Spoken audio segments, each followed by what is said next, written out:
Patarwhatu se whapoponga o talafau o le radio Samoa. Mai Amerika mai Iran o lo te ena pea e Tehran, whaamataranga e whapea o rātu tara noa ma Amerika. Wa whaero e Tehran i le CNN, o le te minei wa pea ma le taidimas 40%, 50-50, le awano lo iei ise marienga i le vau Iran ma Oman, i le mataupe whatatau le Strait of Hormuz, mai te tauano o atu le aso for radio reverse nei, o maua se tonu le mataupu. Pei taiwhai mai le Sui Minister Officer Vai Fafo Iran, o se marienga whapea taunu iei, o le ale o kometi ai o na tue te tara lea o ngā sami le Strait of Hormuz. I le panona lo whaawo pea o swainga Israelu, ma o mai a fwoi o tala noanga na whaia le wau Israelu ma le panona a o lo whaia pea i o swainga. O tala noanga le wau Iran ma Oman mo li putia le CNN, wa lata na maua le iunga o le mata upo e whatatau i waa e ui ane le Strait of Hormuz, a o aia inga matutu unga o le amarienga le tuturi loa e le totele, masalo po le aso atai au e wha mautu mai ai le tonu. Saina ma Amerika, wa fola mai nei e Beijing i saina, nisi o ana ngā yoinga ua whaia whaasanga i le malo tele o Amerika. Wa whaamatara o ia ngā yoinga, ua whaia e tari atuai i ngā yoinga taruai nei a Amerika, le ana taula i company mai saina, whaatataula vai tūranga tau whaatau inga.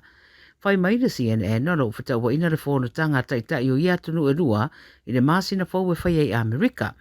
A ua fola mai nei la e saina, o le a whaia sā po sanctions, i nisi o company Amerika e au fiai ma se au unanga o mata upu tau poto wha ona po nei, po le Biotech, ia ma ofisa tau le suesuenga, ma le a wha marosi fo i tūranga o tūra whono i olo awina mai fafo ma le wha teknolosi. O whaasa fo i tangata i saina o na tue whai pisinisi ma nisi o pisinisi Amerika e pe o na whaero i le risi e pe o na whaero mai le ripoti. Whai mai la ofisa o saina wala i seisi awa noa mō lātou ai tue tari atu ia Amerika i le tari lea. O lātou una ia fo i lale malo tele ia tau fia matoe suia na ngā yoinga na whaia i pisinisi saina a ia ngāre rue whatasi e whātu mawina le nofo le lei.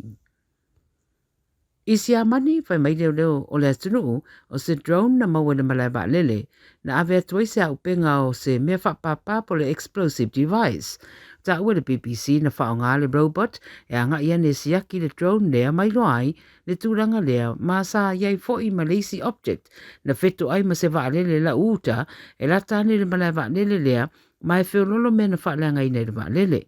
Whaidoi le ripoti le teminei wala pata ia uma malai wa lele le atunu ia mātala i tu ai ngā tūranga ia o drones wa whiawea ia tuai mea whapapa ai wa ia so i no fuanga o le ami o malai wa lele ma no fuanga o marusi anga wha el tise. O la pata ia ne fo i leo e ono au fia i Rusia i mea ia o lo wa ia e ui o lo te ena malosi Rusia le tūranga. Ta wala le BBC wa mai ave sea mai via explosive devices nei wa whaelua ua toe a matapeo inga wa lele le malai wa lele sa mai ta ituinai ia le tūranga.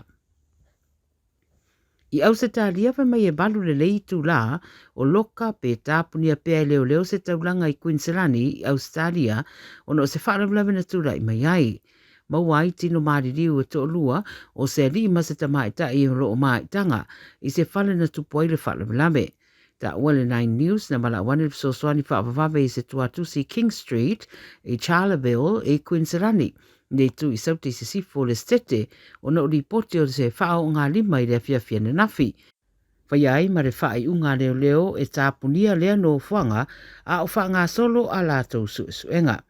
O ripoti le tamai lea so o whai roa i whaso lima tausanga o lea rii ma le tamai ta i luasu tausanga lea ua maririu e le ia whai nai se ista ngata po leo foi a sa awai le mata upu le pōna pō a o se tamai titi na ave le wharamai ma e le o a whai na foi ma o lo o ua manuia. O lo wha wau su e ngā reo neo ma le whaamtaranga se ia mai ato e whai roa nisi whaamtaranga whao popo e tusa o le nei whaalawe lawe.